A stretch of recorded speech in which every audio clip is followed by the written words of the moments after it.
Gitu, Bang. Apakah Novi tidak merendahkan Agus?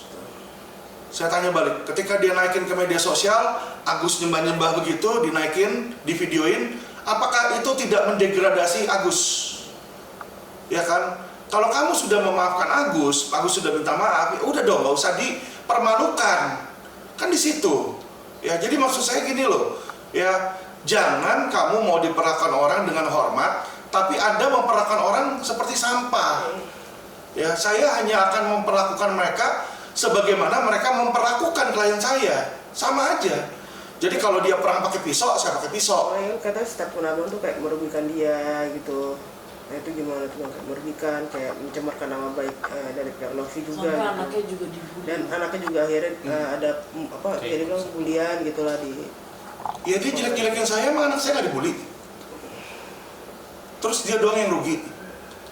Saya kan dibully, seluruh netizen tuh sekarang video-video dibilang saya pansos lah, apa segala macam. Padahal kita tahu ke sana karena kenapa? Nggak enak kita wawancara di depan rumah sakit. Jadi datanglah ke kantor saya, kebetulan saya lagi buka dan saya ada makanan, ya kan? Saya undang wartawan ke sana, bukan untuk pansos di situ, tapi dibikin kan seolah-olah Alvin ini nggak bayar, Agus ini dibikin jadi marketing di situ, ya.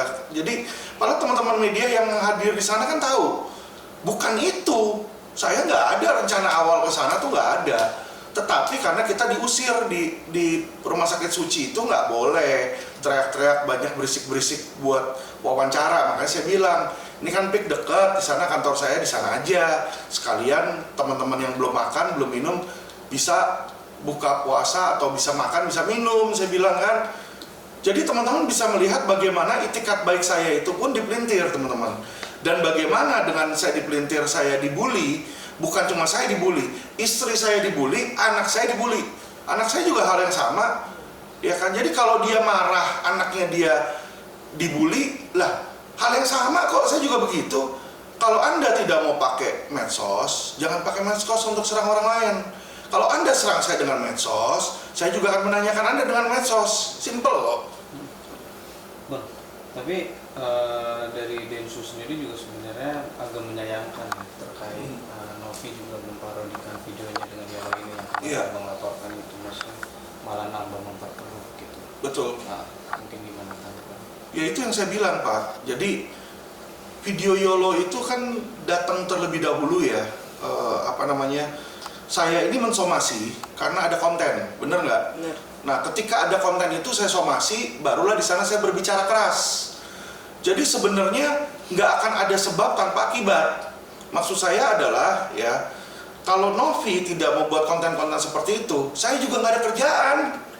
Agus nggak akan suruh saya, laporin Novi ke polisi, laporin atas dasar apa? Dari awal kan saya sudah bilang, saya melaporkan Novi ini atas dasar konten-konten memparodikan Agus, menghina disabilitas yang menurut saya melecehkan di situ kan. Karena ada konten Novi di situ. Nah, konten itulah membuat saya melukai hati si Agus. Saya melihat kalau itu saya yang digituin, pasti kesel Mbak. Kalau Mbak atau Mas yang digituin, saya yakin lah dikit banyak pasti ada kesel lah di situ. Apalagi dibully seluruh Indonesia kan. Nah, karena kekesalan itulah normal kalau orang emosi. Ya, apalagi saya darah tinggi, normal untuk orang emosi. Ketika dia emosi, dia berbicara keras di situ, ya kan? Sana tersinggung, hal yang sama, kita juga sudah tersinggung ketika dia sudah membuat konten tersebut. Ya, jadi itu loh, patut digarisbawahi, Alvin Lim tidak akan menyerang siapapun kalau nggak ada sebabnya. Tapi kan dia tidak menyebutkan nama, Bang. Kenapa? Tidak menyebutkan nama dalam konten Pak. Saya juga nggak menyebutkan nama. Saya bilang ada teman-teman saya yang pramugari yang pelacur. Saya bilang teman-teman saya. Tapi kan abang, saya tidak, maksudnya saya juga melihat konten abang, saya melihat juga konten Novi. Iya. Kalau di kontennya lebih tidak menyebutkan nama sama sekali. Tapi ditulis tidak, Agus. Dia memperagakan, tapi kan gaya tersebut bukan sepenuhnya milik Agus. Dan kalau abang kan kayak Novi begini, dengan indikasi abang bertanya mungkin seperti apa. Kemarin saya sempat wawancara Yolo juga, dia bilang saya tidak ada menyebutkan nama sekali, hanya kayak video-video lucu-lucu. Ya itu kan sanggahan dia, ya. Saat itu kan masa sih segoblok-gobloknya si Novi, masa dia nggak bisa ngelihat sih itu juga menyerupai Agus. ya kan, dia punya otak kan gitu loh. Nanti kalau saya ngomong keras tersinggung, ya kan, dia kan punya otak, dia lihat ada kayak begitu, menyerupai siapa enggak, ya kan, masa harus saya ngomongin sih di situ, ya kan. Saya ngomong tentang teman saya bilang teman saya pramugari pelacur, dia mau bawa pramugari tersinggung katanya. Saya nggak bilang Novi pelacur loh, saya nggak ada sebut nama Novi loh di situ, ya. Saya kalau tentang Novi saya tanya di mana, dari mana asal uangnya. Di situ kalau yang soal pelacur saya bilang ada teman-teman dan ada yang di podcast sama Reben itu, ya, pramugari yang mengaku dirinya pelacur. Jadi memang ada oknum-oknum seperti itu. Ya, dan dia sudah tersinggung di situ aja, dia udah tersinggung. Nah, yang padahal jauh. Ini dia memparodikan suku Pak Agus, dia pura-pura bilang saya nggak tahu kok ini Agus. Ya, lu kalau nggak tahu itu Agus, lu merasa benar, pertanyaan saya, kenapa lu hapus? Enggak, taruh di depan aja dulu. Kalau menurut lu itu nggak kena, ya kan, nggak menyerupai Agus, ya kan, nggak menyerupai Agus, dan itu konten biasa aja, ya kan. Di depan lu aja. Ya toh, kalau konten biasa aja nggak usah dihapus dong. Biarin aja nanti polisi yang menentukan. Ketarik-tarik lima. Konten itu melanggar pidana atau enggak. Konten itu, ya kira-kira itu merepresentasi Agus atau enggak. Kan nanti yang memutuskan bukan si terlapor, Mbak. Yang memutuskan itu ahli dan penyidik. Di situ. Nah, makanya kenapa dihapus buru-buru? Karena dia sadar itu menyerupai Agus. Bang, tapi untuk laporan abang yang di Mabes itu yang soal parodinya Novi dan Yoloina, seberapa yakin abang untuk memenjarakan mereka terkait konten itu? Kalau soal penjara atau nggak penjara itu tergantung hakim ya. Saya nggak akan main duit, maksudnya dalam hal saya push untuk bayar supaya bisa naik atau gimana, enggak. Saya biarkan aja berjalan secara natural lah penyidik di situ. Saya yakin penyidik sekarang ini sudah profesional di situ kan. Nah, kalau hukumannya apa itu kan nanti wewenang dari hakim. Biasanya kalau pencemaran nama baik yang si Novi laporin saya atau saya laporin dia, itu ujung-ujungnya hukuman percobaan biasanya. Ya, kalau di penjara sekalipun ini sudah ada wacana dari Menteri Hukum dan HAM akan menghapuskan dan akan membebaskan orang yang terkena hukuman dari ITE, Mbak, di situ. Jadi kalau saya bilang ini sebenarnya pasal-pasal karet. Ya, jadi saya laporin dia atau dia laporin saya duluan di situ. Makanya saya nggak takut sama sekali di situ.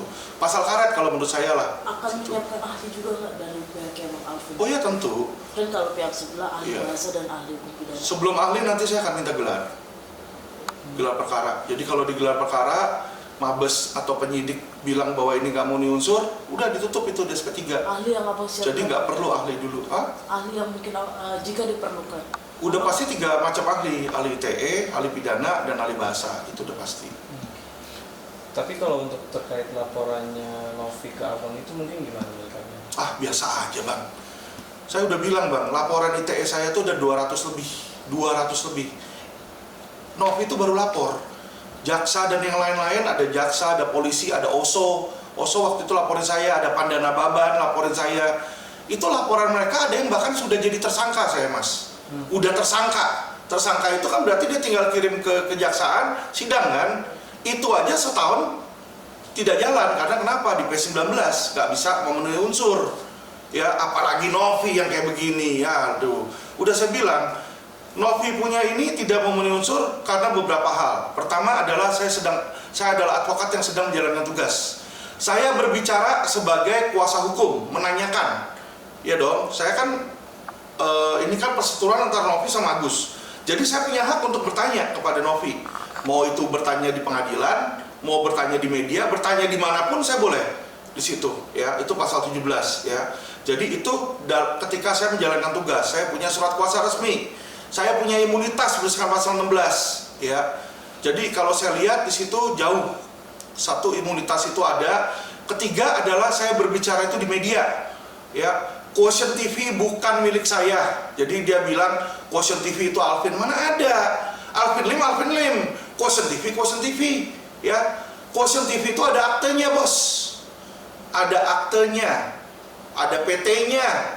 Quotient TV ini ada PT-nya. Jadi kalau Quotient TV membuat pernyataan, itu pernyataan dari Quotient TV, bukan pernyataan Alvin Lim. Jadi dia bilang ketika Quotient TV memberikan komen, terus saya komen di situ. Emangnya gue nggak ada kerjaan tiap hari komenin IG, WhatsApp, TikTok, apa semua segala macem. Orang saya sakit begini.